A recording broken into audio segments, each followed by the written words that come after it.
Daniel Ricciardo will replace Sergio Perez before the end of the year. The full glare of spotlight will be trained on Sergio Perez this year. With the field closer on Red Bull Racing, the team can't afford to have the Mexican score less than half of Verstappen's points. If it wants to defend the Constructors' title, it needs to do better.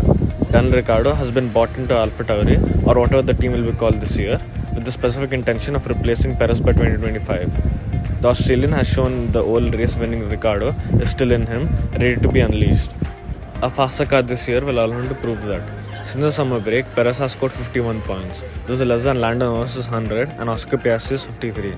And these statistics are with Perez at the wheel of the dominant RB19. AlphaTauri's Yuki Tsunoda and third driver Liam Lawson are also potential candidates for the seat after impressive performances in 2023. Plus, the fact that Ricciardo's contract allows him to swap seats with the Red Bull mid-season certainly doesn't help Perez. A new era of terrible news will dawn. Sauber, formerly branded as Alfa Romeo solely for sponsorship reasons, announced last month that it would enter under the ludicrous name Stake F1.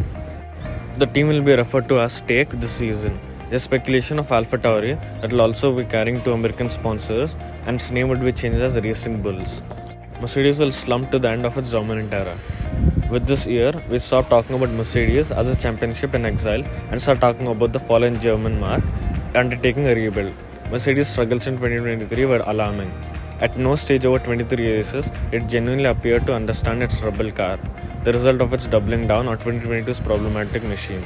James Allison, one of the architects of the team's title run, was brought back in as tech boss, but the job of catching up to the Red Bull Racing with effectively a 2-year handicap and starting from zero is a way too big job to execute in one off-season. And with the rules coming in 2026, Mercedes will be better off preparing for those instead of chasing the unreachable one. Oscar Piastri will get his first victory. Oscar Piastri's sprint does not count as a victory. The Aussie's breakdown race in Qatar was superb, as his follow-up Sunday performance to finish career best second in a long race. But it doesn't amount to Grand Prix win, and this only statistically proves. Right now, Piastri's CV features this blaring statistical anomaly. Luckily, we won't be waiting for him for so long. In victory contending McLaren car, they are sure to see Piastri to be his first genuine win. He'll overcome his race pace weakness of 2023 and beat teammate Norris. Ferrari will be Red Bull Racing's closest challenger. In 2023, the team validated itself and its flawed 2022 concept was taken away. Before the end of the championship, Ferrari appeared to have a genuine understanding of its car, how it worked, and how to set it back from track to track. Its late upgrade push proved it, delivering 4 podiums from the last 5 rounds, along with 3 poles and 5 front row starts. McLaren will win multiple races. For long stretches at the end of the last season, McLaren was comfortably Red Bull Racing's closest contender.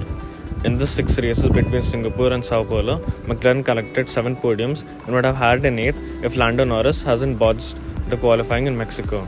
Norris even led United States Grand Prix and gave Max Verstappen a genuine run for his money in Brazil on Saturday. Double podiums in Japan and Qatar, plus Oscar Piastri's breakthrough sprint even were highlights. McLaren's development trajectory has been extreme. It's only team rather than Red Bull Racing that will take the same car concept into the season, meaning that the trend could continue in space. Its development infrastructure is fully online.